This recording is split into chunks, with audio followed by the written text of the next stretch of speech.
This is what makes the plane roll, gives you your directional control. These I put on probably about 10-15 hours into flying the bird.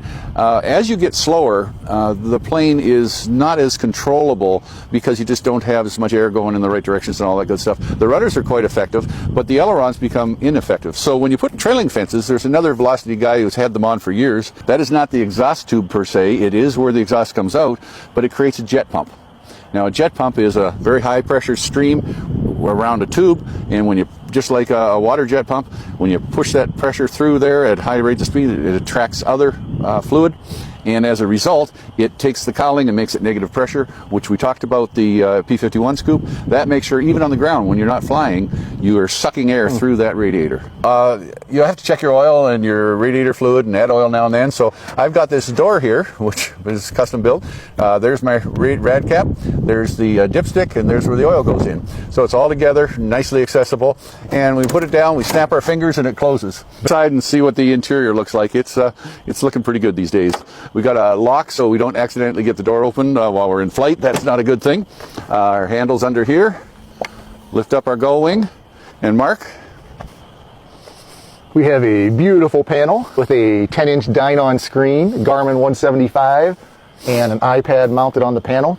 And we'll take another detailed look at the interior, but for right now, we'll have Len come around on the other side. We'll talk about the instrument panel.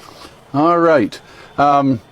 I've gone with a mix of glass and conventional. Conventional is I've got breakers. A lot of people are using solid state systems, but the Dynon system allows me to fly this as a controlled airplane here with my trim and the stick working as you would expect, or over here I've got all the controls to go full autopilot. This plane will follow the instructions you give it and fly anywhere. I can fly to Texas and basically not touch it. Video, you did talk about the two V4s, and some people were confused and they thought it was meant so that in air you can shut down half the engine and save on fuel. It's not meant to fly on 4 cylinders. That's just an emergency. Absolutely. Separating it in case of emergency. Yeah, my Tahoe has the same engine. Okay, and I can't tell when it's switching from V4 to V8, but GM does it on that engine with deactivating the valve system. So it hydraulically deactivates the valves.